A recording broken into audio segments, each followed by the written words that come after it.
Augusta. Breaking news. Well, breaking news live at 5. Authorities in New Hampshire are at the scene of a shooting with reports of multiple victims. We're just now learning that the suspected shooter in this case is dead. The scene there is contained from what we understand. And here's a here's a look at the scene there. Authorities say shots were fired at the State Psychiatric Hospital in Concord.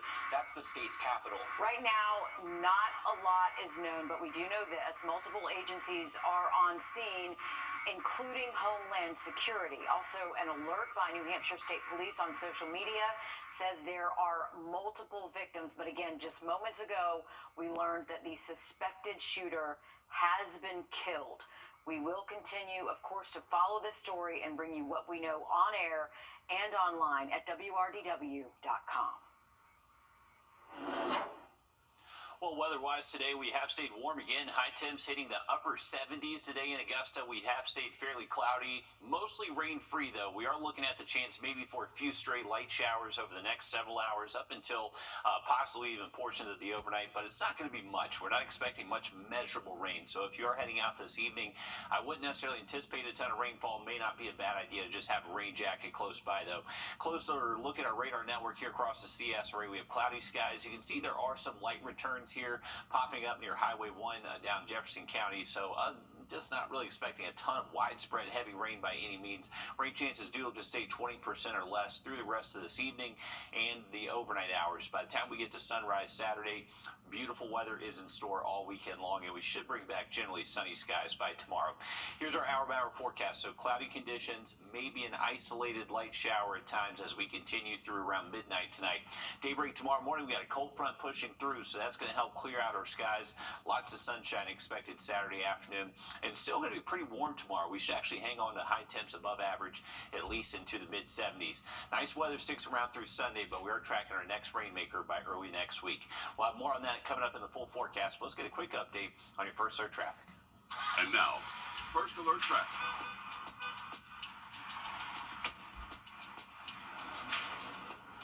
All right, here's a live look at I-20 and Riverwatch Parkway. You can see cloudy skies outside of our studios, and traffic is moving a little bit slow here on that eastbound lane. So it is getting close to the weekend. People leaving work a little bit early today, so just a heads up, maybe a little slow moving there near the state line. We got Grovetown looking at Lewiston Road, exit 190, and the traffic off the exit here actually isn't too bad, and Lewiston Road appears to be moving at the moment. I have an update on that weekend forecast for you in just about 10 minutes. All right, thanks for that, Riley. In April, Augusta's ambulance provider changed from Gold Cross to Central EMS. Well, now the company has been in operation for 7 months with more than $2 million worth of subsidy from the city. Now that first responders are settled in, we're taking a look at how things are shaping up so far. As Craig Allison explains, the biggest issue has been monitoring wait times.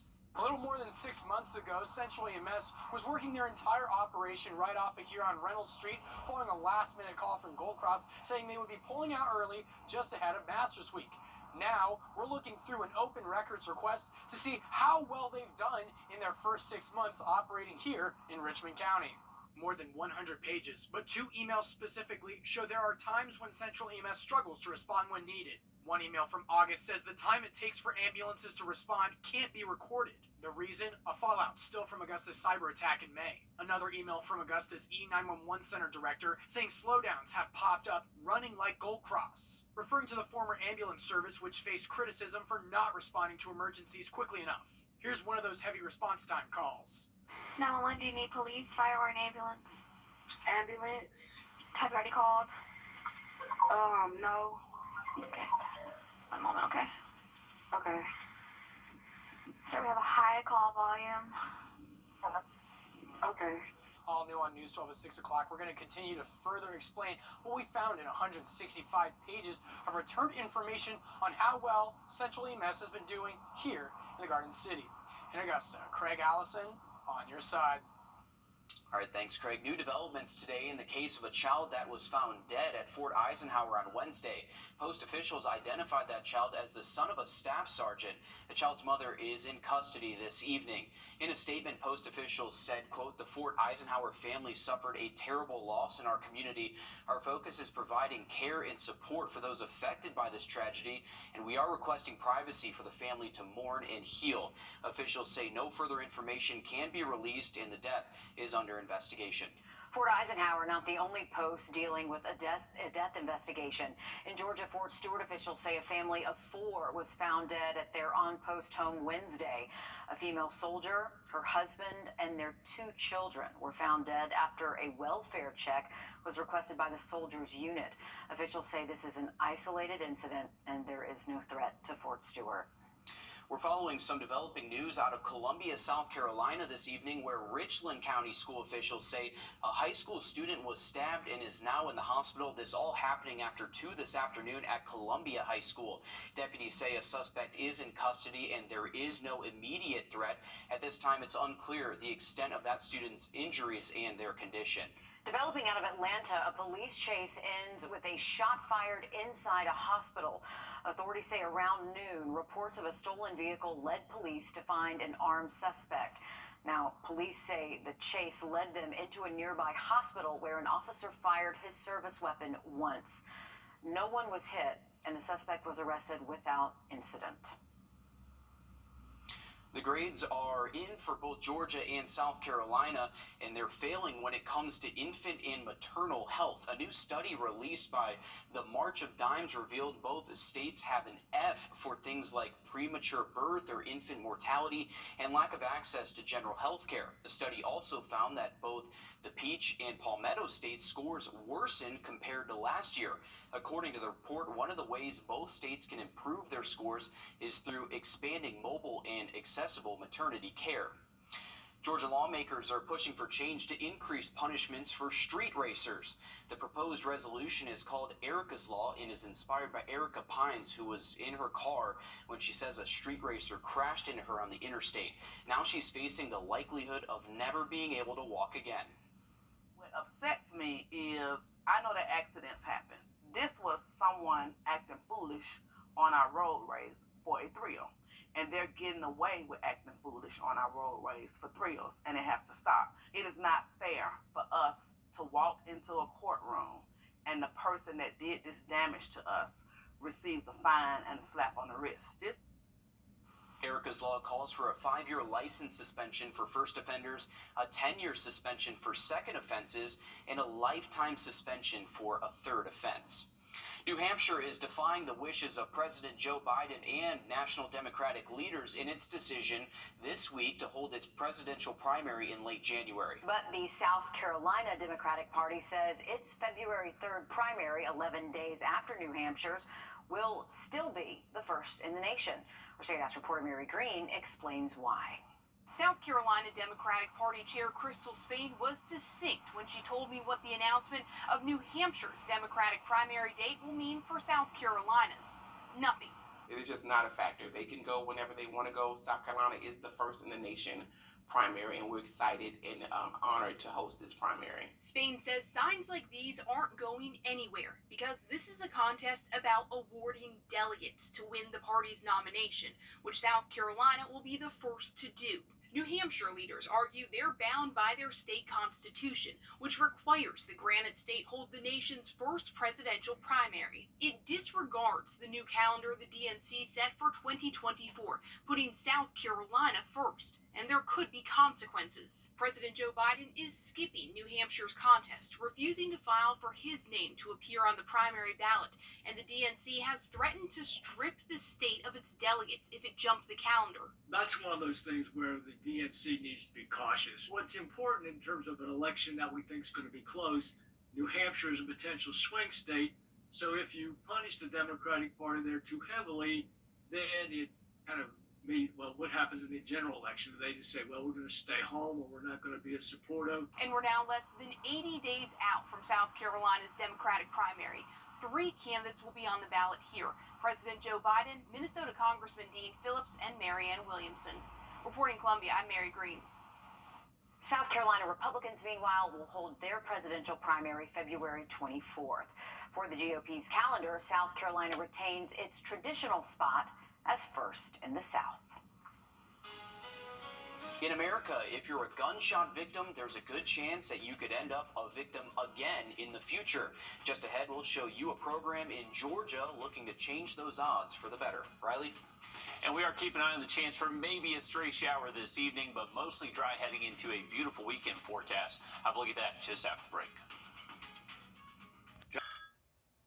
iPhone 15 Pro, your husband deserves it. Carolers, to tell me you want a new iPhone, a better plan is Verizon. Wait, they take this break. Yes, they will in any condition. Get iPhone 15 Pro and iPad and Apple Watch all on them. Please forgive him. It's all good, just a little awkward.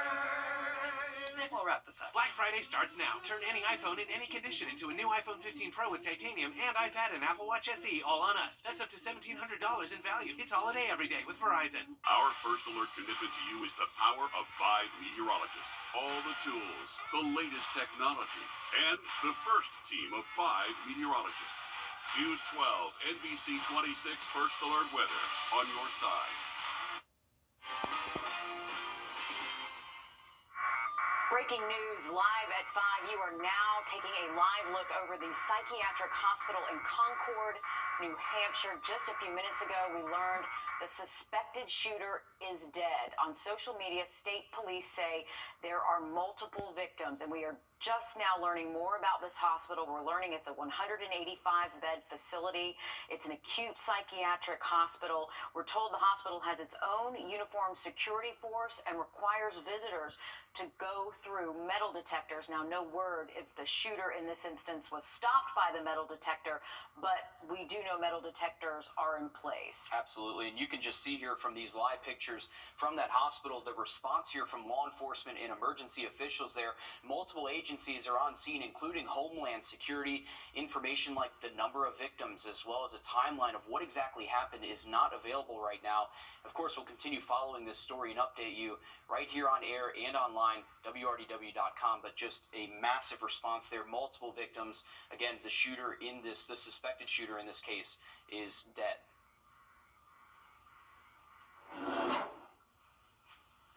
Well, taking a live look from our Thermon Dam cam over Clarksville Lake and actually seeing a little bit of a break in the cloud cover up there. Most of us are dealing with some cloudy skies at the moment, but despite the clouds today, we did see our high temps warm up into the 70s. We're currently still at 72 here in Augusta after seeing a high of 78.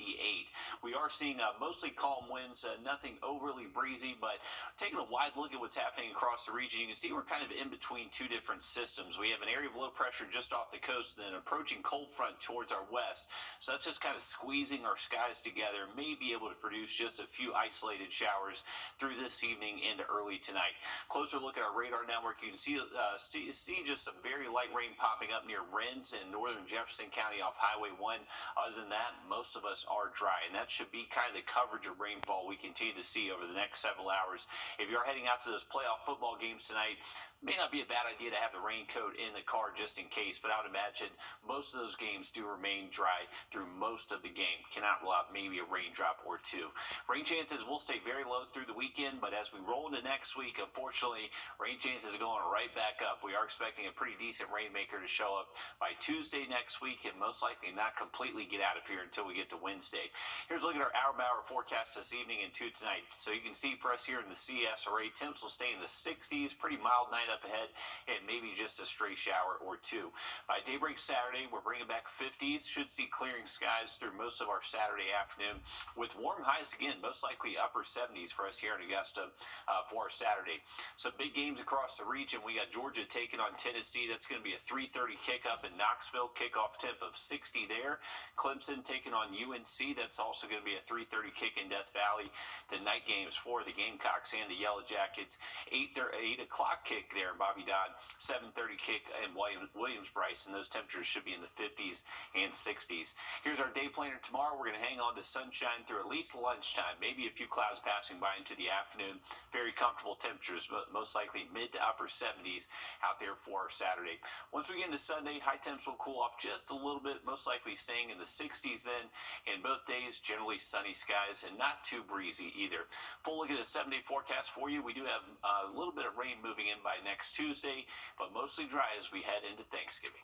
All right, thanks, Riley. In January of this year, Grady Hospital in Atlanta launched a new program aimed at interrupting violence in young adults.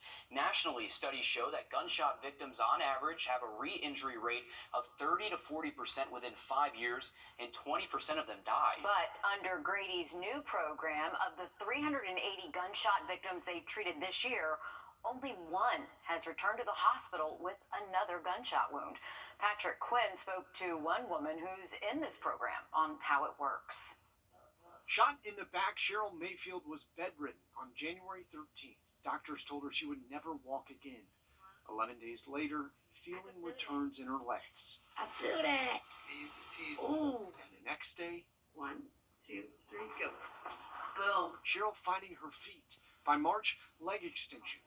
You starting to feel it? And we were there in October. Cheryl dropped the cane and walked. Okay. Oh, yeah. This is a story of recovery, yes. But through their IV program, or Interrupting Violence in Youth and Young Adults, Grady is not just focused on helping patients recover, they are working to make sure gunshot victims do not return to the ER. We're about 9 months in, and we've had one person who's been re-injured. One person out of 380 IV patients has returned to the Grady ER with a gunshot wound since January. Just one. That's a return rate of 0.38, far better than the national average of a 40% re-injury rate within 5 years. So how does it work? Let's start at the beginning with Cheryl. Right on, a female that says she was shot in her back. Cheryl, a rideshare driver, said she was shot by her rider on January 13th in this East Cobb County neighborhood after the two got into a heated argument. Her rider got out. Then Cheryl heard the pop. As soon as I hit the gas, I was shot. Engine 1 rushed you up. She was rushed to Grady, and that's where and when the IV program's work began, immediately. Our team will actually meet them here at the bedside. When we got here, I remember going into a room and it was like 12 people. There's no victim blaming for these gunshot patients. It's about addressing potential risk factors. For Cheryl, she admits she needed to work on her mental health and anger management. To handle things and not having to be the aggressor or show that I'm the aggressor. But while Ivy's work starts in a hospital, It does not end there. which brings us here. Yes. Grady tracks their patients back into the community. We are building an ecosystem here in Atlanta. 2/3 of IV patients are financially unstable. They have inadequate housing or are food insecure. Grady helps address these needs, connecting them with caseworkers, legal help, education, or a better job. Miss Mayfield, how are you? 9 months after she was shot, Cheryl broke the news. You got the job. She'll soon start working at an OBGYN clinic. Oh, goodbye. Now the question, what will happen the next time Cheryl's anger is tested? Well, she said it's already happened. A neighbor recently threatened to shoot her service dog. But my response wasn't, let me go get my gun and shoot you. My response was, let me grab my dog and just avoid that situation. According to a 2021 report, gun-related deaths in Georgia have increased slightly more than the national average. Researchers at UGA are creating a vaccine for some very important insects. We'll explain why their work could impact you coming up next. First alert.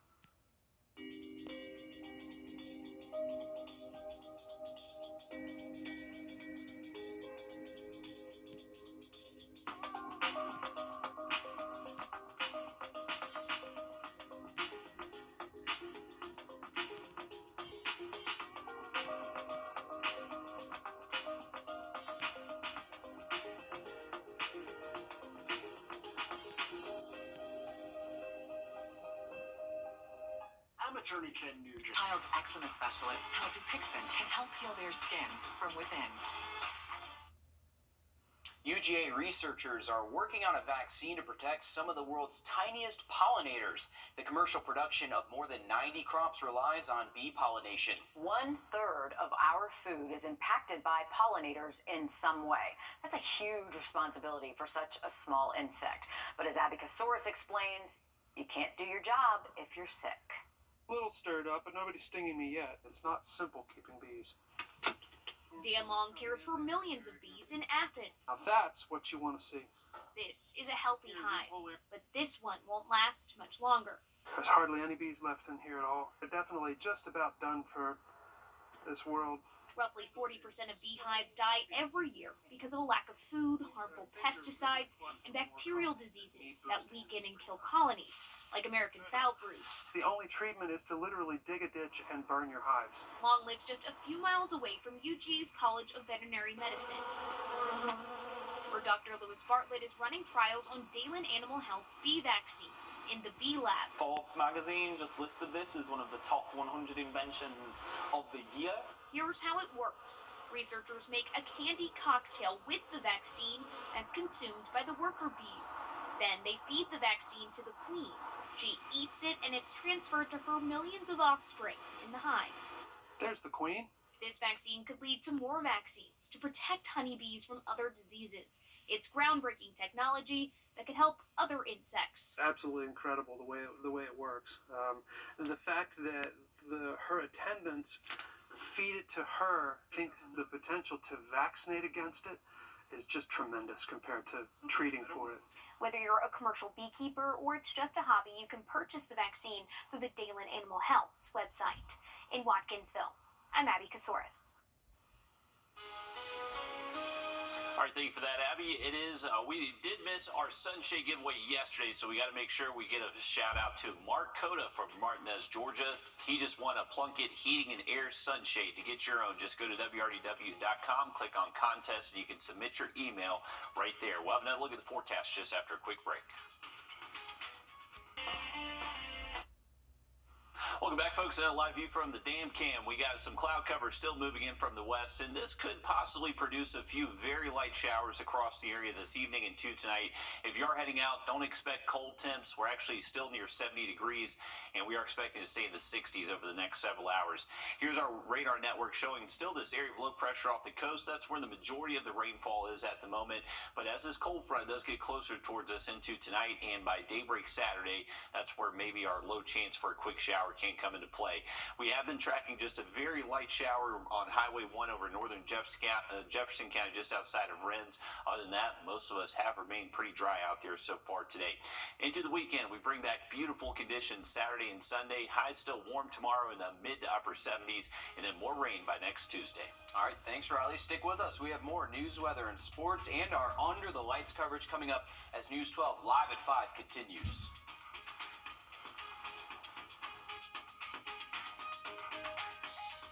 Introducing the First Alert Radar Network. With up to 10 times the resolution of other local radars and technology that can pinpoint right down to your street. First just got faster.